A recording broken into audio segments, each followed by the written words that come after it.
Hi guys, how's it going?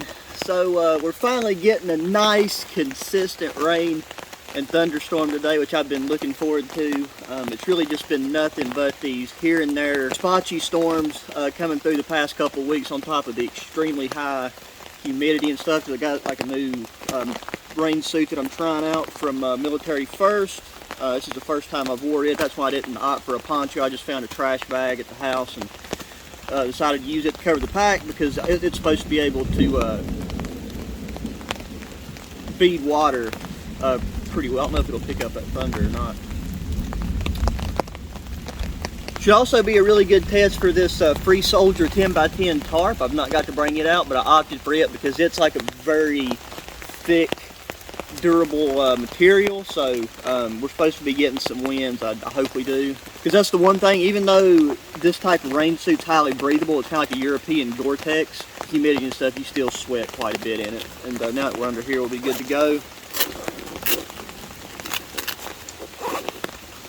I've got another hammock that I'm wanting to try. This is a hardland hammock, like that pair of, I'm wearing the pants again right now, these multicam BDUs that I've wore, I think, now in the past couple of videos. I really like the feel and stuff of them. But they had this like really compact hammock that has those hoops over with the bug netting. I was wanting to see, like, if that's the case, this right here is one of the lightest hammocks with a bug net that I've come across so far. So I'm hoping that it ends up being all it's cracked up to be.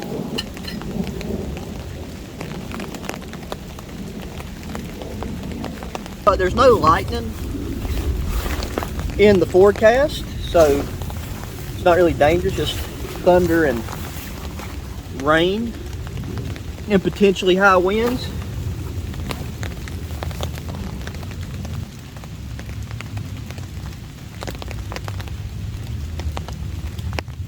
Another reason why I wanted to come to this particular spot today is because this area over here, like, if you probably recognize this is where I come and brought out and set up that teepee tent and left it for like 3 months. And I'm actually going to be doing a base camp setup, because this is a pretty centralized location for where I'm at. I'm going to be setting up a white duck canvas wall tent at 8x10, but I've got area that I clear out, and I wanted to come and just double check and inspect you know, the overhead tree situation to make sure wasn't no giant limbs or anything I need to worry about. There is some logs and stuff. I might have to bring a saw and cut. We'll either bring the four-wheeler, or might even try strapping the saw to the back of that bicycle, you know, and see if we can figure out the best way to string it up. Because the only thing I noticed about it that I didn't like is these straps don't have the individual loops on one end, which makes adjusting the tension and height of the hammock a lot easier, but it's not a big deal.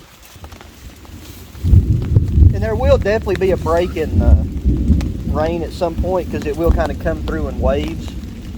So I could wait until that occurred. I would rather try to go ahead and get this thing up.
Got that up. And these pants have actually have dried off already. I will be taking these off once we get fully settled in a bit, but just in case I need to go out and do anything else.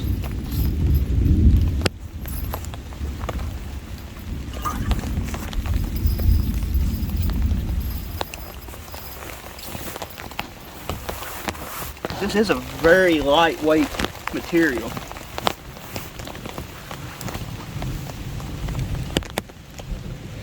But that feels good. It's got really nice large bug net hoops. The length of this though seems like I'm going to be kind of almost the exact length of the hammock at 5'10". I'd say somebody probably, I can't get my boots in here right now because they are wet, but well, I don't know. I'd say like I'm in about, I'd say 6 foot's probably about the max comfort range for this hammock. Right now the bugs aren't really a problem, but you can zip yourself up to your legs and just chill out. You wouldn't even need to bring a chair like I did.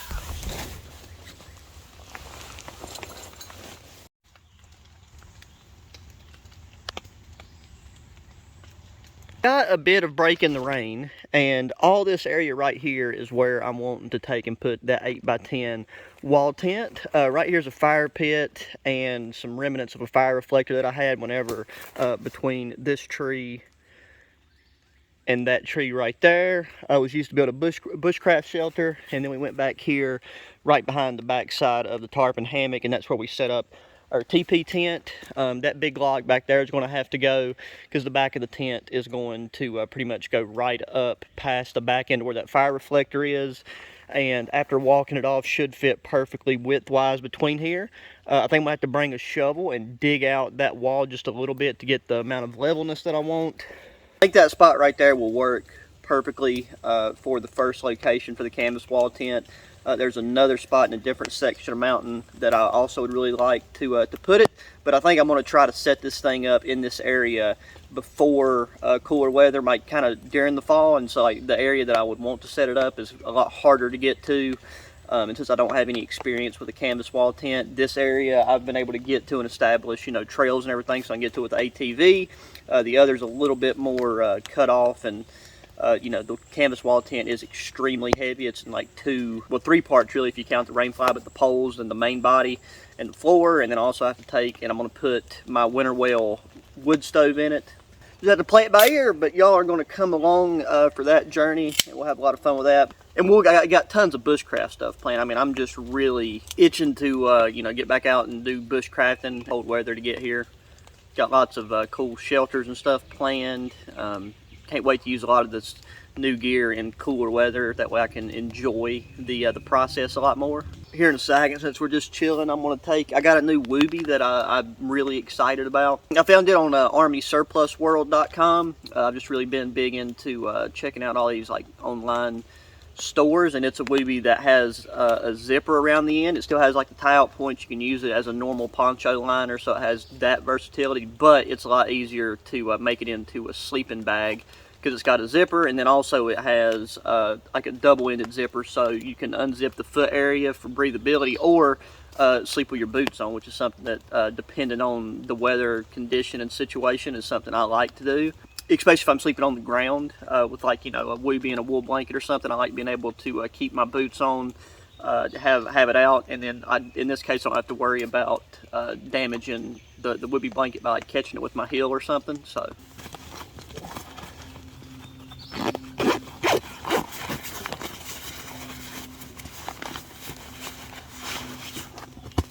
hey, so it's a bit of a tight space to work in, and I mean, all you guys know what a poncho liner looks like, and I'm pretty sure you'll be able to wrap your head around the idea that this thing has a zipper. And I've seen some of these from other places, but normally they're $70 to $90, and Army Surplus World had the best price I've seen on these so far. I'll try to throw up a screenshot of it.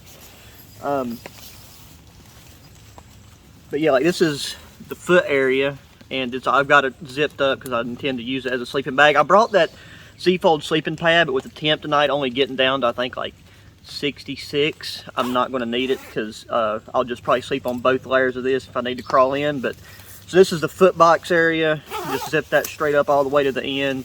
You still got all the the button snaps and things if you need to use those. And then where, you know, it's a rectangular design, depending on what your sleep system, what side the zipper's on, you can just flip it one way or the other. The woobie is hands down one of the best options for like spring, summer, and early fall. And it's just a great addition to add as a sleeping bag liner, or as I like to do with them now, use them in a wool blanket. I think we're going to be good for a while with the rain, so I'm going to take these rain pants off.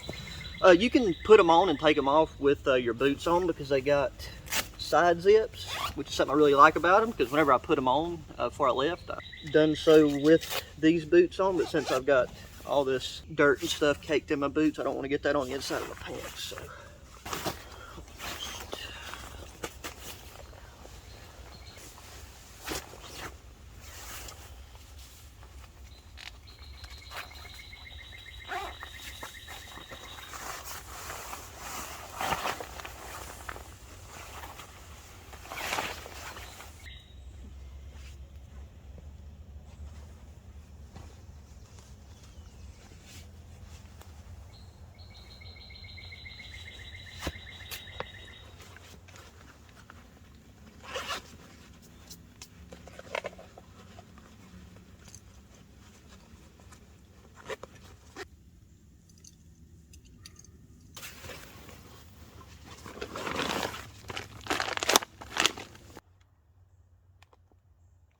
Alrighty, so tonight for supper we're going to be having the Chili Mac MRE.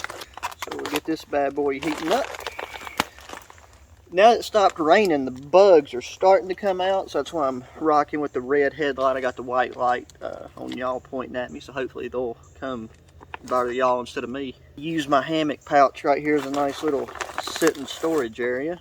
Might eat that. Got a beef stick, jalapeno cheese, and pepper flakes. So we're going to be doing with this pretty much what we've done with the chicken in the last one, and mix in the crackers, the jalapeno cheese spread, and the chili flakes.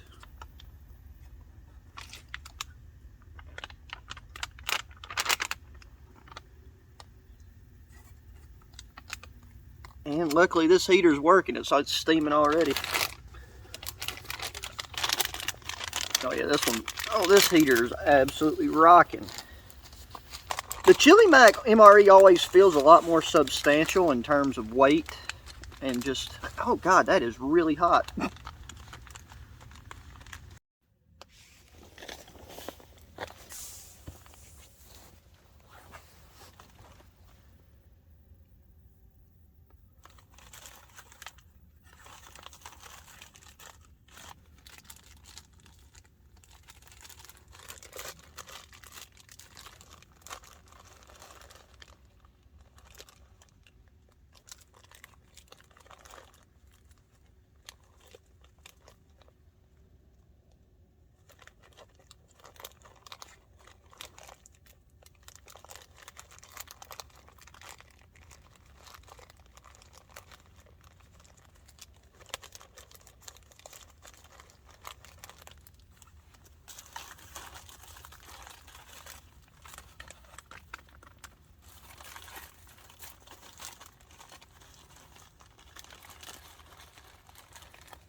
Let's see, there's a cracker. I'm going to go ahead and set that out.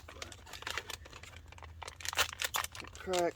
This is the Grayson's Natural Farm Teriyaki Beef Stick.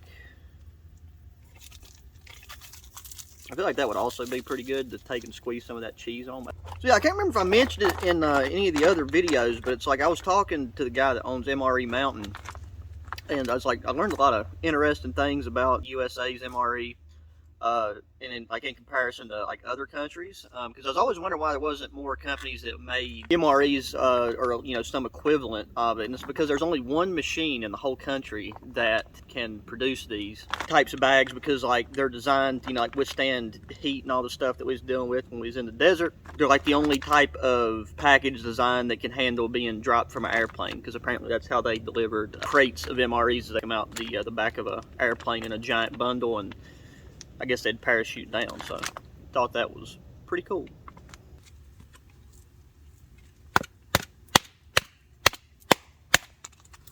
More than one way to break some crackers. Ooh, that's hot. This FRH has just been cooked. It's only been in like 8 or 10 minutes, but this stuff is plenty warm enough, so I got to get this out of here without burning myself.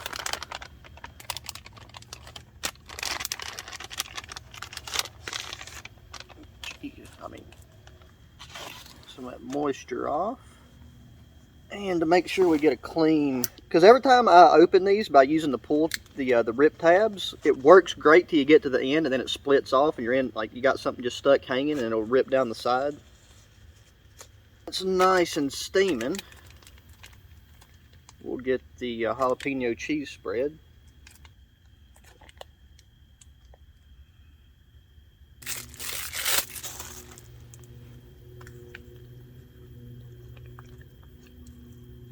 There's a small bush plane or something out there. We'll add the chili flakes. All of them. And finally we'll crack it there.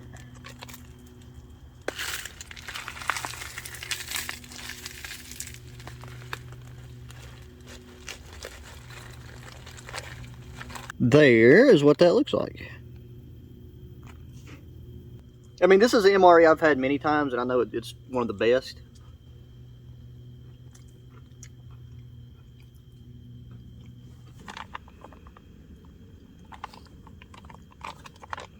That right there was delicious.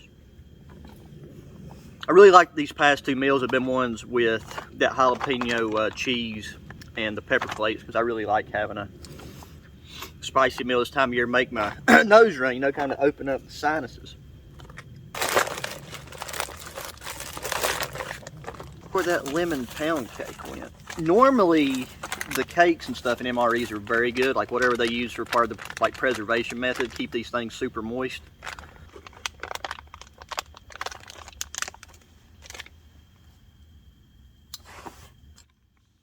So yeah, super moist, spongy. I don't know the point of having the sesame seeds on there, other than it's got to be something to add calories or some type of nutrient level they was going for. Like,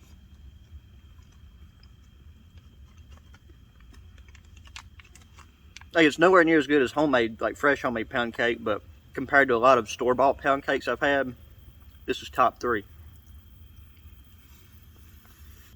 Now, this is one that would go very good with tea or coffee.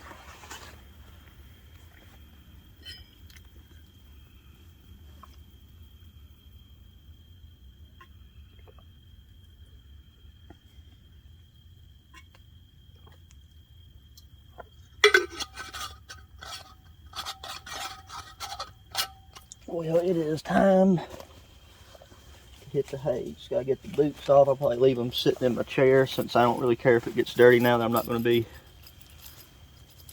sitting in it no more. Get her zippers positioned. That mosquito from getting in here.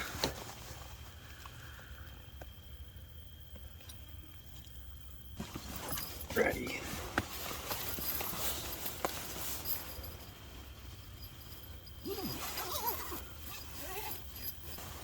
Get my feet tucked in here. Get the woobie wrapped underneath me.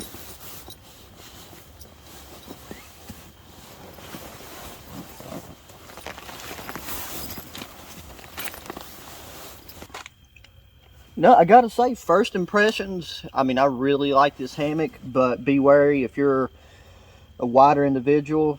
you're not going to want to go for this hammock because it doesn't have like the widest bit. It's because like a reduced amount of material, I'd say, in the bottom.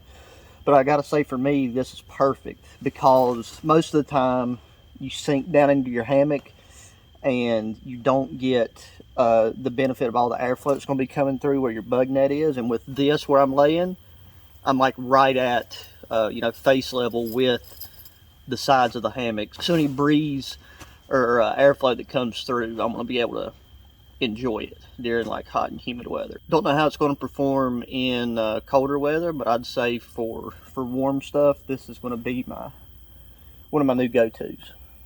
Just got a little storage pocket. I'll put the headlamp in there. Oh, so with all that said, guys, I'll talk to y'all in the morning.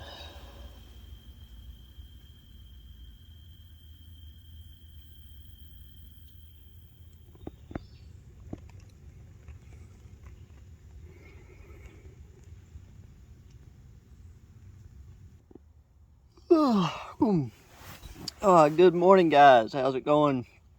Last night, very nice night's sleep. We did have a couple other smaller showers come through. The wind did get up a bit. The tarp done great. I can just tell there's a little bit of a sag in it now where the new cordage and stuff that I used with the tarp, between getting wet and also being its first use, it's stretching out a bit. But I mean, yeah, the tarp done great. This hammock is extremely comfortable. I think I touched on it last night before whenever I was laying down, but just taking that, if you're a wider person, this might not be the best hammock for you. Also, if you're like taller than 6 foot, you'd still have some room, but depending on how you lay, like the way I pitched this, like I didn't need a pillow. Like this is a really good laying angle for me personally. And the 3-in-1 woobie was great. I slept with my feet tucked in it and just with the rest open last night because I knew that at a certain point my tootsies would probably start to get a little cool. They stayed fine, and then in the early morning I just took and draped it over me so I didn't have to. So I didn't, there was no need to fully zip it up. And I know, like in that case, having a woobie with a zipper might not seem like it was really necessary, but whenever you do have a blanket of any kind, whether it's a woobie or like a down quilt, unless you tie it right and you toss and turn like I tend to, you'll just end up with everything wadded up underneath you. So like having the zipper just zipped into like a foot box area did help kind of keep this thing tame. But anyways, guys, that is going to do it for this one. As always, I appreciate you taking the time to watch the video. Please hit that thumbs up button. Subscribe if you haven't already. Share the channel with your friends, family, anybody that enjoys outdoor activities. Make sure if you're just curious about any of the gear or the clothing items, check the links in the description below. With all that said, until the next one, guys, adios.